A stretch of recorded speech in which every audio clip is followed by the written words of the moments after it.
Ciao friends and welcome to Simple Italian Cooking. My name is Liz and I'm so excited you're here today because we're going to be talking about a pesto recipe, but not just any one. This is a classic traditional one that is called Genovese pesto or pesto Genovese or pesto alla Genovese.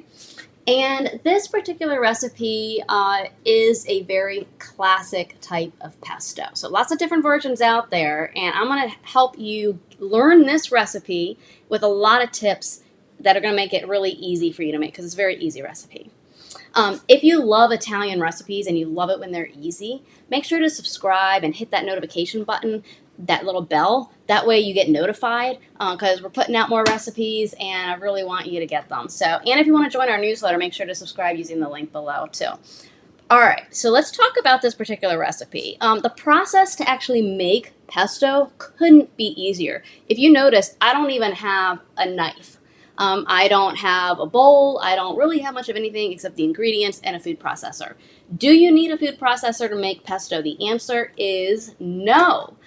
You don't need a food processor. You can use just a small blender. I say small because if it's too big, it's not really going to cut the leaves up like you need to. But you can use like a NutriBullet, a Magic Bullet. You can just use a small blender. Totally fine. And if all else fails and you don't have any of that, say your electricity's out and you want to make it, you can use a mortar and pestle, which is a bowl and with a certain type of pestle thingamajig. I actually don't use it. I like the electronic stuff. So, but you can do that and it just takes a lot longer, like 30 minutes, I think I read somewhere. Let's talk about the basil leaves. Okay, so let's go over the ingredients first. First off, you need fresh basil leaves. You need some romano cheese, some parmesan cheese, extra virgin olive oil, very important that it's extra virgin, salt, garlic, and pine nuts. Now, remember, I'm doing a classic version. There are many modifications. You can modify this. You can remove, add, double up, whatever you want, but we're going to go over a traditional recipe. So this particular recipe comes from Genoa, Italy. That is in the northwestern part of Italy. It's not as high as Milan, which is like up here. And then you have Genoa, which is here, and then you have like Florence and Rome is like down here. So it's along the coast, and it's a beautiful region, and that's where we get Genovese basil. So the question is, then hence Genovese pesto. So this recipe does come from that region, and I'm going to talk about the nuts in a minute, but do you have to use Genovese basil to make a really good classic pesto Genovese? Well, I would just call it pesto. There are lots of different types of basil plants out there, so, and you may have just bought one at the store that didn't just said basil. So totally fine. Just like don't do like Thai basil or something like that because that's going to be a totally different flavor. But so this is just regular basil. I believe it's Genovese basil. I grow a ton of it and it's nice. So what you're going to need is about 2 cups of the basil. Okay, so what is 2 cups? If you're going out into your yard or your garden and you're going to pick a bunch or you're going to buy some fresh basil at the store, how do you know how much you want? About 45 to 60 leaves. And the reason why there's such a range there is because some leaves can be small like this and some can be larger like this. So that's why I put a range there. But basically what you want is about 2 cups worth, and that is what this is. You want to pick the leaves. When you pick the leaves, you want to get off the little stem at the end. So obviously you don't want any of the branches on there, but you can see, like, for instance, this one is very, has a nice long stem there. We just want to cut that off. Just pinch it off, okay? Because we don't want the stems in there. I mean, if a few get in there, that's okay. It's not the end of the world, but it will affect the texture. So, which is another thing I'm going to talk about here in a minute. So, it's a lot of information that I'm giving you, but once you get through it, it's like you'll be able to understand it, and then it's like, oh my gosh, this is so easy. All right, so I think I just got about most of mine picked off. And so let's talk about the pine nuts. do you have to use pine nuts? Now, I do not always use pine nuts because, one, they're expensive, and two, I don't always have them on hand. It's not a staple in my household. So, like, I bought these for the specific purpose of showing you how to do a classic pesto. But they taste really good, and reason why they are really good for this type of recipe is because they're creamy. They're not crunchy. They're really, really good. So, and they have just a nice smooth flavor to it. It's not like overly nutty. So you're going to use about 2 tablespoons of the pine nuts. Can you use other types of nuts when you make a pesto? Absolutely. In fact, in Genoa, they often will use pine nuts in combination with some walnuts. So you can do that, but I'm not doing that. I'm just doing the pine nuts.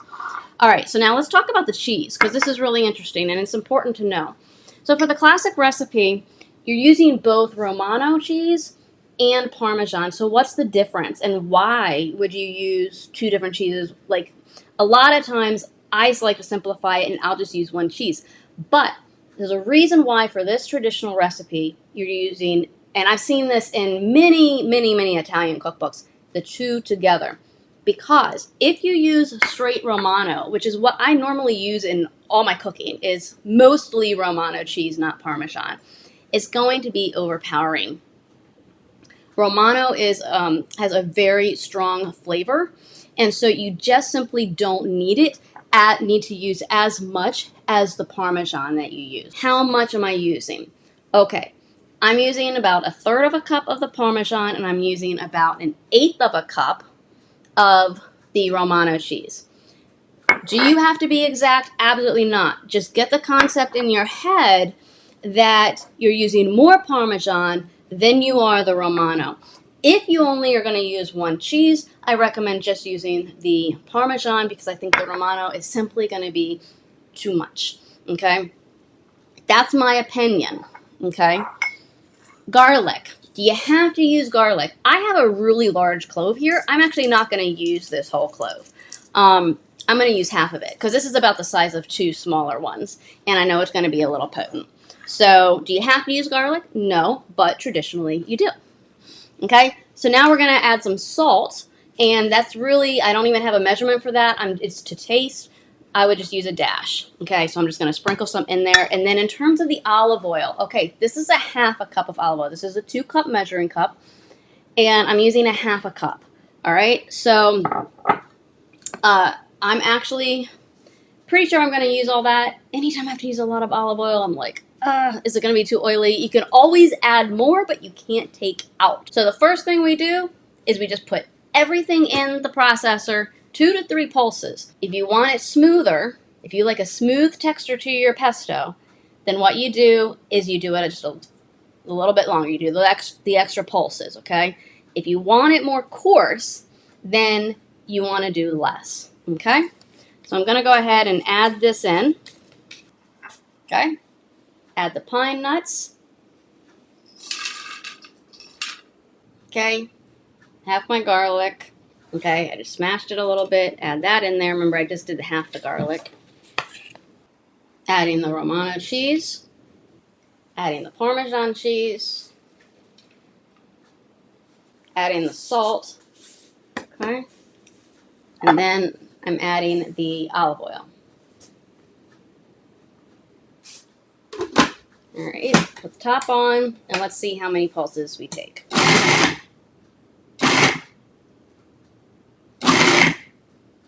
That looks pretty good. Yeah.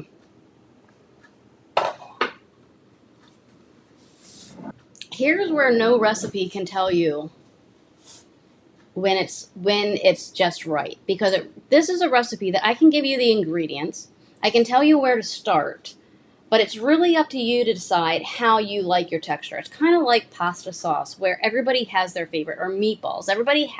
It's not right or wrong. Everybody has their particular type of meatball that they like.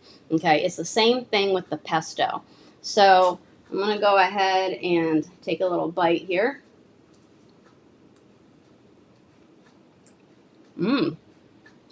Okay, that's That is really good. It's also really salty.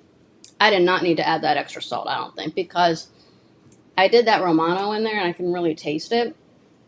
This is a very cheesy, this is a cheesier type of pesto, and it's really, really good. Okay, I have to say this is really good.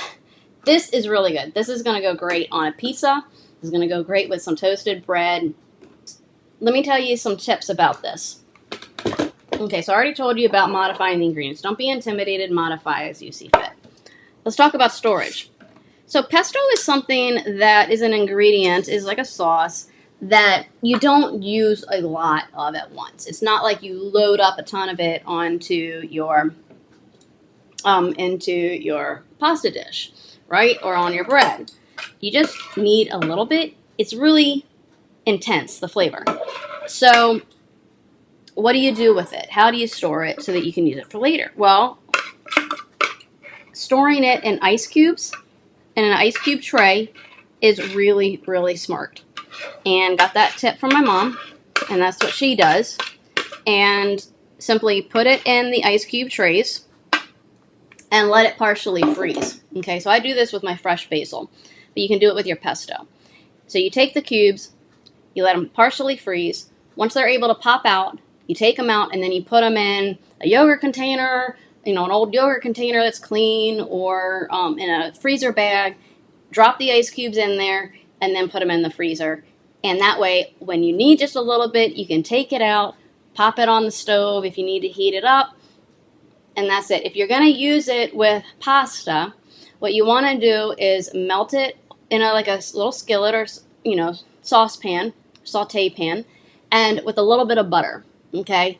And then you're going to go ahead, cook your pasta, and then add that in, and make sure to always reserve some pasta water off to the side, because if you don't have enough pesto, or it's just the pasta is a little dry, then you want to add some of that reserved pasta water in there. So friends, that is it. I think I have gone over everything that I wanted to for this particular recipe. And let me know what you think, if you try it on your own or if you make adjustments. So thank you so much for watching. Grazie e ciao.